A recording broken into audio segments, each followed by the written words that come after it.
Dear students, now we are going to solve the 17th problem in ratio analysis of management accounting. Before solving the problem, I would like to read it. From the given ratios and other particulars, fill up the trading and P&L account and balance sheet. క్రింది ఇవ్వబడిన నిష్పత్తులు మరియు ఇతర వివరాల నుండి వర్తక లాభాంశకథలలో ఆస్తుల పట్టిలో ఖాళీలను పూర్తి చేయండి. గ్రాస్ ప్రాఫిట్ రేషియో స్థూల లాభ నిష్పత్తి 25%, నెట్ ప్రాఫిట్ రేషియో నికర లాభ నిష్పత్తి 20%, సేల్స్ బై ఇన్వెంటరీ రేషియో అమ్మకాలు బై ముగింపు సరుకు నిష్పత్తి అనమాట is equal to 8. Fixed assets by current assets స్థిరాస్తులు బై ప్రస్తుతాస్తులు is equal to 3/4. Fixed assets by total capital స్థిరాస్తులపై మొత్తం మూలధనం is equal to 3/2. Capital by outside liabilities మూలధనము బై బహిర్గత అప్పులు 2/5. Fixed assets 15 lakhs, closing stock 2 lakhs ఇచ్చాడు. Trading and P&L account pro forma ఇచ్చాడు బ్యాలెన్స్ షీట్ కి. ఇక్కడ ఈ ప్రొఫార్మా ఎలా ఇచ్చాడంటే ఈ అమౌంట్ లేకుండా ఈ ఇచ్చాడు అనమాట. To cost of goods sold, to gross profit by sales, amount లేకుండా ఫార్మాట్ ఇచ్చాడు టోటల్. అలాగే బై గ్రాస్ ప్రాఫిట్ ఇచ్చాడు. అట్లాగే టు ఎక్స్పెన్సెస్ వ్యయాలు, టు నెట్ ప్రాఫిట్, ఈ గ్యాప్లు మనం ఫిల్ చేయాలన్నమాట. బ్యాలెన్స్ షీట్ ఇచ్చాడు, అందులో మూలధనము నికర లాభం 10 lakhs. తర్వాత అవుట్ సైడ్ లైబిలిటీస్ బహిర్గత అప్పులు ఇచ్చాడు. ఇక్కడ స్థిరాస్తులు డాష్ పెట్టేసాడు. అలాగే కరెంట్ అసెట్స్, అందులో స్టాకు అదర్ కరెంట్ అసెట్స్ కలిపి 20 lakhs కదా. అలా మనకి ఈ గ్యాప్లు మాత్రమే, ఖాళీలు మాత్రమే ఇచ్చాడు, వాటిని మనం ఫిల్ చేయాలి. Let us start the problem. First point ఏం చెప్పాడు అంటాడు, sales by inventory is equal to 8 అన్నాడు. ఇన్వెంటరీ అంటే క్లోజింగ్ స్టాక్ అని అర్థం. అమ్మకాలు by inventory is equal to 8. అప్పుడు మనకు అమ్మకాలు తెలియదు కాబట్టి, సేల్స్ తెలియదు కాబట్టి ఎక్స్ అనుకుంటాం. ఇన్వెంటరీ అంటే క్లోజింగ్ స్టాక్ లెక్కలో ప్రాబ్లంలో ఇచ్చాడు కాబట్టి ఈ ఫార్ములా నుంచి మనం స్టార్ట్ చేసాం. Is equal to 8. ఇప్పుడు క్రాస్ మల్టిప్లికేషన్ చేసుకుంటే X is equal to 2 lakhs into 8 అంటే 16 లక్షలు. ఎక్స్ అని మనం దేని అనుకున్నాం, సేల్స్ని ఎక్స్ అనుకున్నాం, అమ్మకాలని ఎక్స్ అనుకున్నాం కాబట్టి therefore sales is equal to అమ్మకాలు ఈజ్ ఈక్వల్ టు 16 లక్షలు అనమాట. ఈ రెండవది gross profit ratio, gross profit by net sales. స్థూల లాభ నిష్పత్తి ఈజ్ ఈక్వల్ టు స్థూల లాభం బై అమ్మకాలు ఇంటూ 100 అని వేస్తాం. కానీ ఇక్కడ రేషియో వాడు చేసినప్పుడు ఇక్కడ 100 ఇవ్వాల్సిన అవసరం లేదు. 25% అన్నట్టు 25/100 is equal to X by మనకి సేల్స్ 16 లక్షలు మనం ఫైండ్ అవుట్ చేసాం ఇక్కడ. అప్పుడు క్రాస్ మల్టిప్లికేషన్ చేస్తాం. 100x ఈజ్ ఈక్వల్ టు 16 లక్షలు into 25. 100x is equal to 16 lakhs into 25. Therefore x is equal to 16 lakhs into 25. దీన్ని ఇలా తీసుకొస్తాం. బై 100 దీన్ని సింప్లిఫై చేస్తే 4 lakhs వచ్చింది. గ్రాస్ ప్రాఫిట్ ఎంత వచ్చిందంటే స్థూల లాభం 4 లక్షలు వచ్చింది. ఎప్పుడు కూడా అమ్మకాలకి గ్రాస్ ప్రాఫిట్కి వ్యత్యాసమే కాస్ట్ ఆఫ్ గూడ్స్ సోల్డ్ లేదా అమ్మిన సరుకు వ్యయం అవుతుంది అనమాట. Net profit ratio third one, net profit by net sales into 100. Net profit ratio ఇది నికర లాభ నిష్పత్తి ఈజ్ ఈక్వల్ టు నికర లాభం బై నికర అమ్మకాలు. నికర లాభ నిష్పత్తి మనకు 20% అని చెప్పాడు. 20/100 ఈజ్ ఈక్వల్ టు మనకు నెట్ ప్రాఫిట్ తెలియదు కాబట్టి ఎక్స్ అనుకుంటాం బై 16 lakhs సేల్స్. ఇప్పుడు మళ్ళీ cross multiplication. 100x is equal to 16 lakhs into 20. 100x is equal to 16 lakhs into 20. Therefore x is equal to 16 lakhs into 20/100 వేసి సింప్లిఫై చేస్తే మనకి 3,20,000 వచ్చింది. నెట్ ప్రాఫిట్ లేదా నికర లాభం ఎంత వచ్చిందంటే 3,20,000. Next fixed assets by current assets అట. స్థిరాస్తులు బై ప్రస్తుతాస్తులు ఈజ్ ఈక్వల్ టు ఎంత అని చెప్పాడు, 3/4 అని చెప్పాడు. మన ప్రాబ్లంలో స్థిరాస్తులు ఇచ్చేసాడు, ఫిక్స్డ్ అసెట్స్ 15 లక్షలట. ప్రస్తుతాస్తులు మనకు తెలియదు కాబట్టి ఎక్స్ అనుకుంటాం. ఈజ్ ఈక్వల్ టు 3/4 అట. అప్పుడు 3x is equal to 3 into X 3x 15,000 లక్షలు ఇంటూ 4 అంటే మనకి ఎంత అవుతుందంటే 60 lakhs అవుతుంది అనమాట. 3x ఈజ్ ఈక్వల్ టు 15 లక్షలు ఇంటూ 4. అప్పుడు 3x ఈజ్ ఈక్వల్ టు దీంతో మల్టిప్లై చేస్తే 60 లక్షలు వస్తుంది అనమాట. 3x ఈ వాల్యూ ఈజ్ ఈక్వల్ టు 60 లక్షలు అయితే therefore x is equal to 60 లక్షలు బై 3 అంటే 20 లక్షలు వచ్చింది. మనం ఎక్స్ అంటే ఏమనుకున్నాం, ప్రస్తుత ఆస్తులు లేదా కరెంట్ అసెట్స్ని మనం ఎక్స్ అనుకున్నాం కాబట్టి ఆ కరెంట్ అసెట్స్ వాల్యూ ఎంత అంటే 20 lakhs అనమాట. Next fixed assets by total capital. స్థిరాస్తులు బై మొత్తం మూలధనం ఈజ్ ఈక్వల్ టు 3/2 అట. స్థిరాస్తులు మనకు తెలుసు, ప్రాబ్లంలో ఇచ్చేసాడు 15 lakhs. మనకు మొత్తం మూలధనం తెలియదు. Is equal to 3/2. అప్పుడు మళ్ళీ 3x ఈజ్ ఈక్వల్ టు 15 లక్షలు into 2 3x is equal to 15 lakhs into 2 అంటే 30 ల్యాక్స్ అయింది. Therefore X is equal to 30 లక్షలు బై మనకి ఎంత అవుతుందంటే 30 లక్షలు బై 3 అప్పుడు 10 ల్యాక్స్ అవుతుంది. Therefore total capital is equal to మొత్తం మూలధనం ఈజ్ ఈక్వల్ టు 10 లక్షలు అనమాట. మొత్తం మూలధనం అంటే ఇందులో నికర లాభము మూలధనం కలిసిపోయింది అనమాట. Next capital by out side liabilities, మూలధనము బై బహిర్గత అప్పులు ఈజ్ ఈక్వల్ టు 2/5 అన్నాడు. మనకి మూలధనం ఎంత తెలుసు, మనకి ఎంత వచ్చింది 10 ల్యాక్స్ వచ్చింది, 10 లక్షలు బై మనకి బహిర్గత అప్పులు అంటే బయట అప్పులు లేదా ఎక్స్టర్నల్ లయబిలిటీస్ మనకి తెలియదు కాబట్టి ఎక్స్ అనుకుంటాం ఈజ్ ఈక్వల్ టు 2/5. అప్పుడు మళ్ళీ 2x ఈజ్ ఈక్వల్ టు 10 లక్షలు into 5, 2x is equal to 10 లక్షలు ఇంటూ 5 అంటే 50 లక్షలు. Therefore X is equal to 50 లక్షలు బై 2 అంటే 25 లక్షలు అవుతుంది అనమాట. బహిర్గత అప్పులు లేదా అవుట్ సైడ్ లయబిలిటీస్ లేదా ఎక్స్టర్నల్ లయబిలిటీస్ వాల్యూ ఎంత అంటే 25 ల్యాక్స్ అనమాట. ఇప్పుడు trading and profit trading and P&L account వర్తక లాభంశత వాడు నమూనా ఇచ్చాడు కదా, ఆ నమూనాలో ఇచ్చిన ప్రకారం దాన్ని మనం ఫిల్ చేయాలి. ఎలా ఫిల్ చేస్తామంటే ఫస్ట్ మనకి సేల్స్ తెలుసు 16 ల్యాక్స్, 16 లక్షలు అమ్మకాలు ఇస్తాం.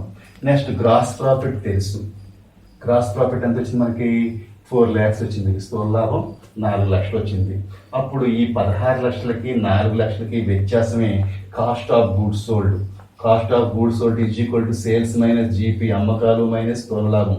అమ్మకాలు 16 లక్షలు, స్థూల లాభం 4 లక్షలు, డిఫరెన్స్ 12 ల్యాక్స్ ఏమవుతుందంటే కాస్ట్ ఆఫ్ గూడ్స్ సోల్డ్ అవుతుంది.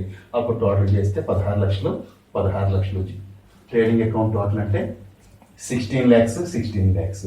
అప్పుడు ఈ గ్రాస్ ప్రాఫిట్ తీసుకొచ్చి P&L అకౌంట్లో క్రెడిట్లో వేసుకుంటాం ఎప్పటిలాగే 4 ల్యాక్స్.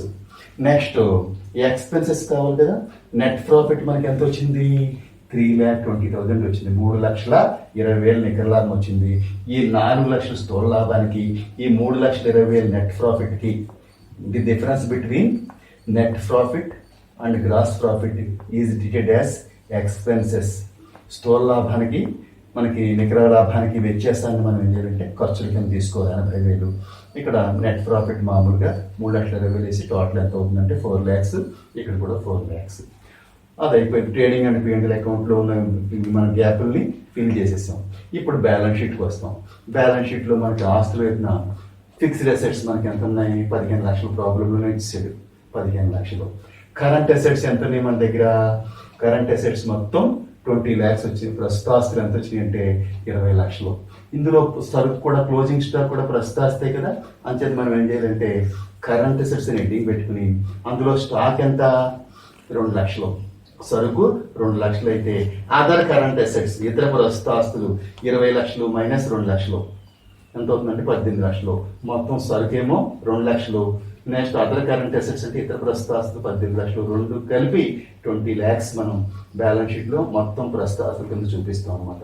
అప్పుడు 15 ల్యాక్స్ 20 ల్యాక్స్ కలిపితే 35 ల్యాక్స్ అసెట్స్ టోటల్ అవుతుంది అనమాట.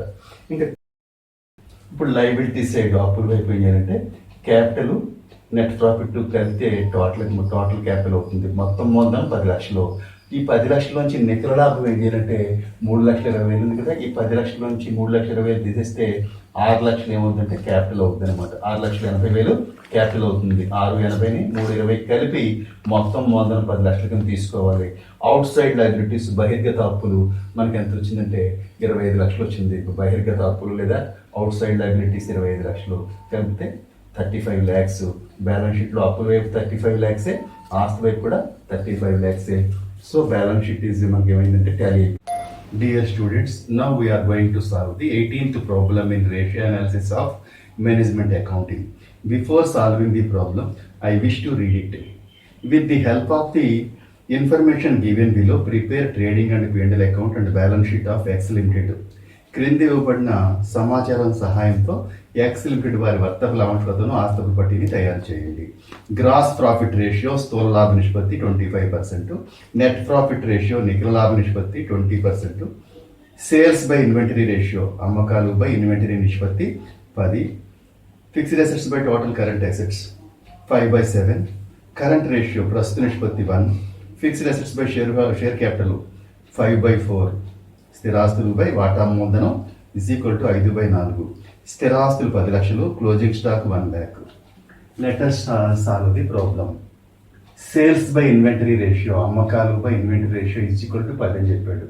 మనకు సేల్స్ తెలియ కాబట్టి ఎక్స్ అనుకుంటాం. ఇన్వెంటరీ మనకు తెలుసు 1 lakh, ఇన్వెంటరీ వాల్యూ సరుకు వాల్యూ 1,00,000 ఇచ్చాడు ఈక్వల్ టు 10. అప్పుడు 1x equal to 10, 1 lakh into 10 అంటే therefore x equal to 1,00,000 into 10 అంటే 10 లక్షలు. దేర్ఫోర్ సేల్స్ లేదా అమ్మకాలు ఈక్వల్ టు 10 lakhs అనమాట. సేల్స్ లేదా అమ్మకాలు ఈక్వల్ టు 10 లక్షలు వచ్చింది. GP ratio, gross profit by net sales, స్థూల లాభ నిష్పత్తి ఈక్వల్ టు స్థూల లాభం బై నికర అమ్మకాలు. 25% ఇట్లేదు. 25/100 ఈక్వల్ టు మనకి స్థూల లాభం తెలియదు కాబట్టి ఎక్స్ అనుకుంటాం. Net sales 10 lakhs. అప్పుడు 100x equal to 10 lakhs into 25. 100x equal to 10 లక్షలు into 25. Therefore X equal to 10 లక్షలు into 25/100 that equal to 2,50,000. Therefore స్థూల లాభం gross profit equal to 2,50,000. Net profit ratio, net profit by net sales, నికర లాభ నిష్పత్తి equal to నికర లాభం by నికర అమ్మకాలు. అప్పుడు నికర లాభ నిష్పత్తి ఎంత ఉంది ప్రాబ్లంలో? 20%. 20/100 equal to X by 10 lakhs. అప్పుడు 100x ఈక్వల్ టు 10 లక్షలు ఇంటూ 20. 10 లక్షలు ఇంటూ 20 ఎంత అవుతుందంటే మనకి దేర్ఫోర్ x ఈక్వల్ టు 10 లక్షలు ఇంటూ 20/100 2 lakhs అవుతుంది. నెట్ ప్రాఫిట్ లేదా నికర లాభం ఎంత అవుతుందంటే 2 lakhs. Fixed assets by current assets, స్థిరాస్తులు బై మొత్తం ప్రస్తుత ఆస్తులు ఈక్వల్ టు మనకి 5/7 అన్నాడు. అందుకని మొత్తం మనకి స్థిరాస్తులు ఎంత ఉన్నాయి ప్రాబ్లంలో? 10 లక్షలు ఉన్నాయి. బై ప్రస్తుత ఆస్తులు తిరిగి ఎక్స్ అనుకుంటాం ఈక్వల్ టు 5/7. అప్పుడు 5x ఈక్వల్ టు మనకి 10 లక్షలు ఇంటూ 7. 5x ఈక్వల్ టు 10 లక్షలు ఇంటూ 7. అప్పుడు 5x ఈక్వల్ టు 70 లక్షలు. 10 లక్షలు ఇంటూ 7 అంటే మనకి 70 లక్షలు అవుతుంది అనమాట. దేర్ఫోర్ x ఈక్వల్ టు 70 లక్షలు బై 5 అయితే కనుక 14 లక్షలు. మొత్తం ప్రస్తుత ఆస్తులు, టోటల్ కరెంట్ అసెట్స్, సిఏ అంటే కరెంట్ అసెట్స్, మొత్తం ప్రస్తుత ఆస్తులు ఈక్వల్ టు 14 లక్షలు వచ్చినాయి. Current ratio, current assets by current liabilities, ప్రస్తుత నిష్పత్తి ఈక్వల్ టు ప్రస్తుత ఆస్తులు బై ప్రస్తుత అప్పులు. అది ఎంత ఇచ్చాడంటే మనకి 1 ఇచ్చాడు. ప్రస్తుత ఆస్తులు బై ప్రస్తుత అప్పుల వాల్యూ ఎంత అంటే 1. అప్పుడు మనకి ప్రస్తుత ఆస్తులు 14 లక్షలు వచ్చినాయి. ప్రస్తుత అప్పులు ఏమో మనకి తెలియదు ఎక్స్ అనుకుంటాం ఈక్వల్ టు 1. అప్పుడు 1x అన్న 1 ఇంటూ ఎక్స్ అవుతుంది అనమాట. ఎక్స్ ఈక్వల్ టు 14 లక్షలు.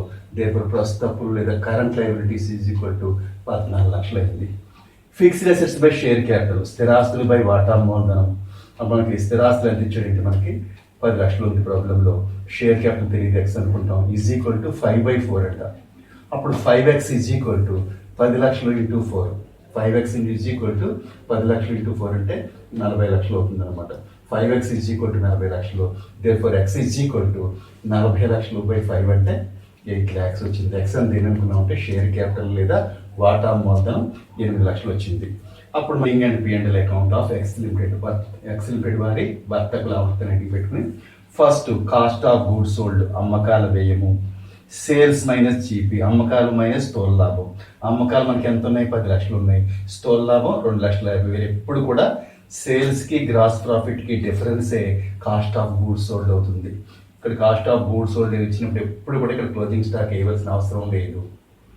టు గ్రాస్ ప్రాఫిట్ స్థూల లాభం 2,50,000 బై సేల్స్ అమ్మకాలు 10 లక్షలు. రెండు వైపులా కూడా మనం 10 lakhs చేసేస్తుంటే సరిపోతుంది. అప్పుడు ఈ గ్రాస్ ప్రాఫిట్ని తీసుకొచ్చి బై స్థూల లాభము గ్రాస్ ప్రాఫిట్ అని 2,50,000 వేసుకుని టు నెట్ ప్రాఫిట్, నికర లాభం ఎంత వచ్చింది మనకి? 2 lakhs వచ్చింది. ఆ 2 lakhs మనం ఇక్కడ వేసుకుంటాం. Gross profit 2,50,000, net profit 2 lakhs. అంటే స్థూల లాభం 2,50,000, నికర లాభం 2 లక్షలు. ఈ రెంట్కి డిఫరెన్స్ 50,000 ఎక్స్పెన్సెస్ అవుతాయి లేదా వ్యయాలు అవుతాయి అనమాట. 2,50,000 స్థూల లాభానికి 2 లక్షల నికర లాభానికి వ్యత్యాసం ఏంటంటే 50,000 అది ఎక్స్పెన్సెస్ లేదా వ్యయాలు అవుతాయి. అప్పుడు 2,50,000 అటు ఇటు టోటల్ చేస్తాం.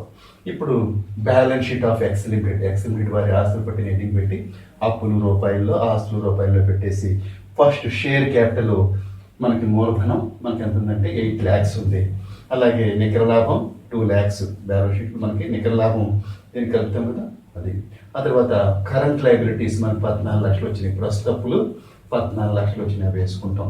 ఇంక ఇటువైపు స్థిరాస్తులు 10 లక్షలు. నెక్స్ట్ ప్రస్తుత ఆస్తులు మొత్తం ఎన్ని వచ్చినాయి మనకి?